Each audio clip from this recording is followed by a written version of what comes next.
Welcome to Mainland, your local regional television station, coming to you from the Nelson and Tasman region.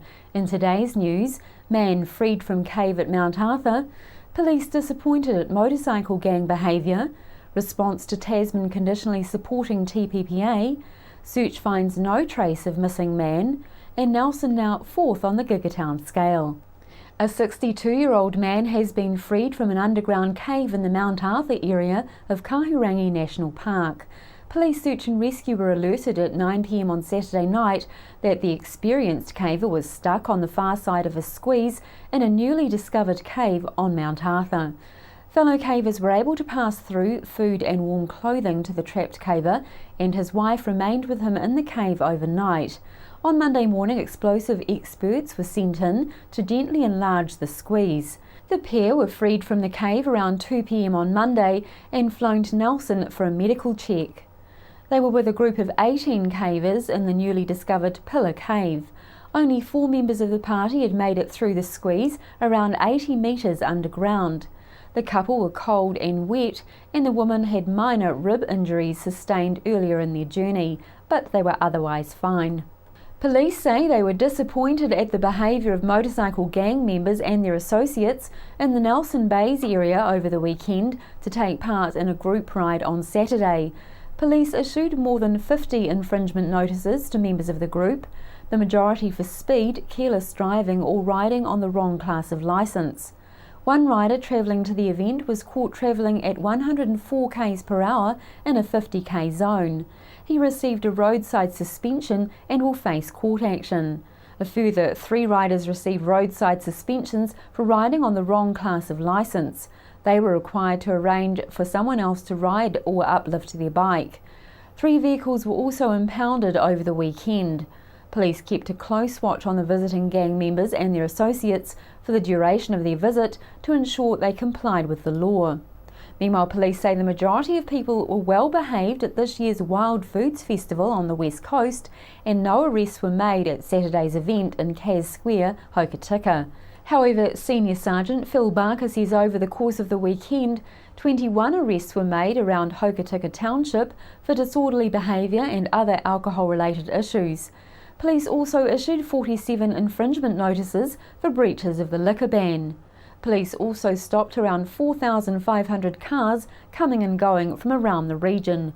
All drivers were breath tested and only 3 were found to be over the alcohol limit.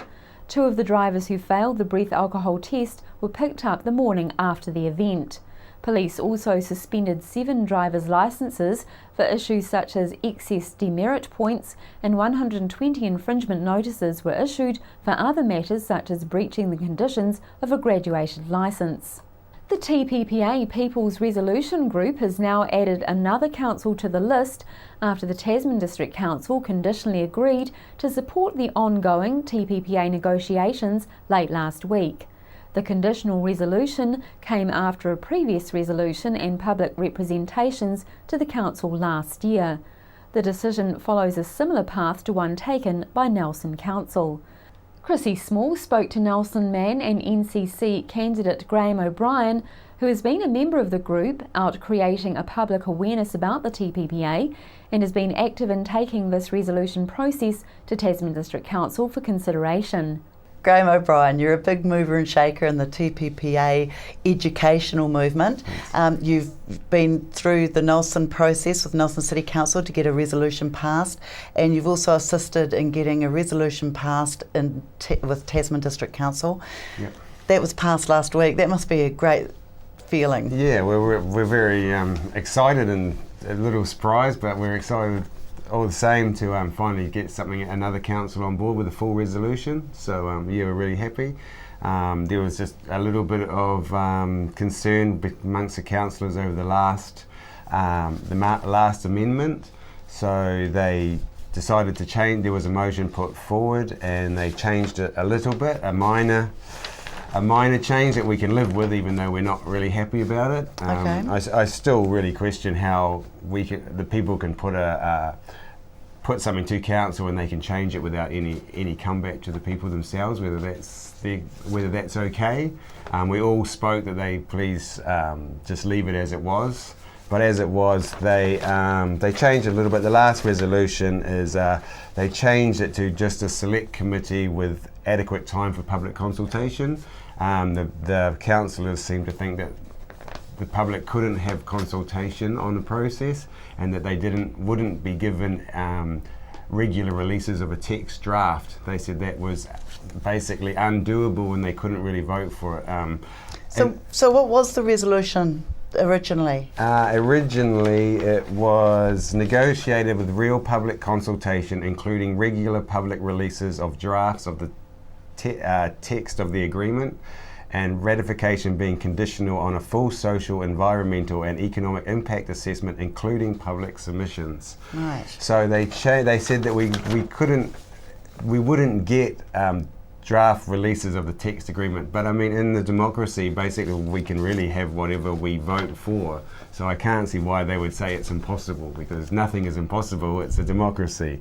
They changed it to a select committee with adequate time for public consultation, which I was not happy with at the time. But Judy and Edgar passed a 13th amendment that moved that it be ratification being conditional on the full social, environmental and economic impact assessment. So we basically lost the draft text release of the agreement, regular releases, but we retain the integrity of that amendment. So Judy and Edgar was a supporter of this? Yes, and she was very fast on her feet to get that last piece, and we thank her very much that it still retains that much. But it was a little bit disappointing that democratically elected councillors were saying, well, that can't happen. It's impossible. I mean, we can't say impossible until people have voted on it. Okay. And of course, the concern is that the whole negotiation of the TPPA is secret. Yeah.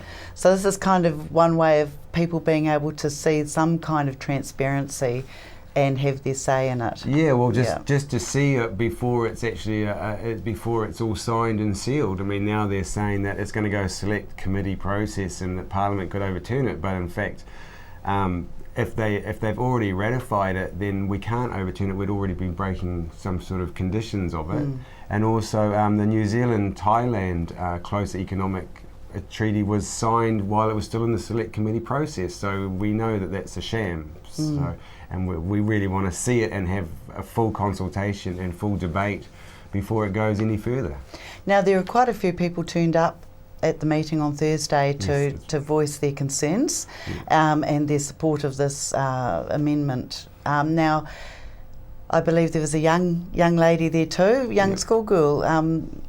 Tell me a bit about what was said, some of the people's concerns. A lot. The Ravens' concerns, and a lot of concerns, are about the environment and the climate change issue. That once we sign these kind of agreements, we'll lose any kind of being able to restrict corporations doing whatever they like without huge cost to our country and our people. So we want to see some surefire 100% or 99.9% guarantees that we will have a say. And if we do say that we don't want that to be done in our country, we don't want to be open to be sued by multinational corporations that basically have more money than our country anyway. Sure. So so a lot of it was about the environmental impacts of not having a say of what's going to be done in our country.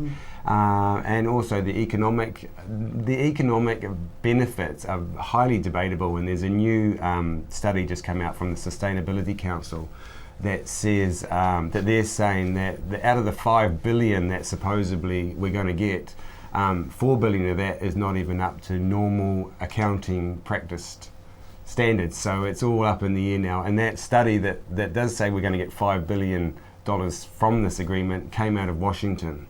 So it's we want to see a few more facts and figures and some real studies done before we start. And both parties, Labor and National, are both holding this $5 billion up as the ends to the agreement.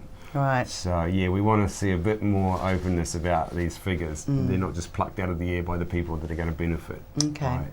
Okay. All right, so there's still a lot of work to do. What's the next move? Next move, we're having a rally, through a nationwide rally on the 29th of March, and Nelson it will start at 12:30. So 29th of March, 12:30, please come down. We'll start at the eyesight, and once again we'll have a rally protest march up to the 1903 Square, Right. with a few speakers. So please come along and support that. What we're going to ask everywhere around the country, because it's a nationwide protest, that they collect signatures, and then we will take those signatures to every council in the country and ask for them to debate and ultimately adopt this resolution as well. So hopefully we will get a bit more momentum throughout the country now. We've got Right. 3 that have got the full resolution, so surely that's enough to start having other councils at least debate it and for the people in those areas. So there's Auckland, Nelson and Tasman. Tasman have adopted the full resolution, Yeah. and Wellington and Palmerston North have adopted a much watered down agreement that just basically nearly is the same as what National's saying, that we're going to do it in the best of your interests, just trust us. Right. So for us that's not good enough, and we will be going back to those councils also and asking them to once again, like the TDC, relook at this resolution in full as it's given to them. Sure. All right, Graham. Nice. Well, So it's pretty exciting. that is, and good luck. Thank you very much. The search for German tourist Christian Ulf Erik Prenn in the Travers Saddle area of Nelson Lakes National Park has found no trace of the missing man. Teams of experienced searchers and a helicopter crew have spent recent days scouring the area Mr. Prenn was believed to have been in. Teams of experienced searchers and a helicopter crew have spent recent days scouring the area Mr. Prenn was believed to have been in. Searchers were also working in the area earlier last week, but had to retreat when bad weather struck. Search Coordinator Senior Constable Dave Colville says the operation would now go into a limited continuous search phase, which will only activate further ground searches when new information comes to light. He thanked the large team of search and rescue volunteers who had given their time over recent days searching for the young man. LVR caps are starting to take effect with quotable value, saying nationwide there's a slowing down of property value increases. Nevertheless, values in the Nelson-Tasman region rose 3% in both regions in January compared with this same month last year. The average current value for Nelson is $402,000 and in Tasman it's $411,000.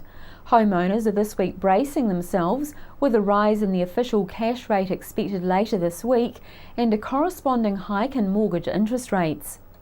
It just gets better and better for the Nelson region, which is now in 4th place on the Gigatown scale and has been ascending the rankings at a rate of knots in the past 2 weeks. Go to gigatown.co.nz to sign up with just your email to help Nelson win the competition and become the fastest internet in the Southern Hemisphere. Nelson's top destinations have just been revealed. Tasman may be miffed, but Nelson has been rated number 4 in a poll naming the top 10 destinations to experience following a Trans-Tasman consumer poll conducted by leading travel experience provider Experience Oz and New Zealand. More than 2,000 votes were cast by both New Zealand and Australian consumers, which saw the local vote pushing Taranaki over the line to take out the top spot. The website says that the outdoor lifestyle is prevalent in the Nelson region as the sunshine provides plenty of reasons to get out and do stuff. The range of activities to take part in is diverse as the landscapes itself, ranging from the high octane to the more laid back. That national parks are well within reach of the city of Nelson itself, with each emphasising a slightly different aspect of the region's landscape.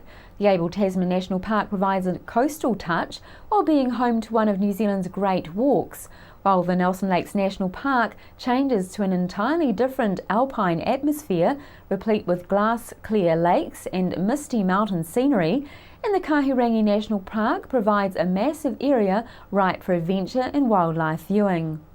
And finally, a busy afternoon for the Nelson Mobile Rescue Helicopter on Friday, which was tasked by the Rescue Coordination Centre to respond to a locator beacon activation in the Upper Pelorus River near Roebuck Hut. The chopper was able to locate 2 trampers, one of whom had suffered a fractured foot in a fall. The pair, both from Wellington, aged in their 30s, were flown to Nelson. Immediately following this, at approximately 5:30 p.m, the helicopter responded to a man who had fallen down a bank on the Abel Tasman track at Bark Bay. The chopper's onboard paramedic was winched onto rocks near the moderately injured Israeli man, aged in his 70s. He was then flown to Nelson Hospital for further medical treatment. After the break, we'll bring you the latest weather update and some events and happenings coming up from around the region.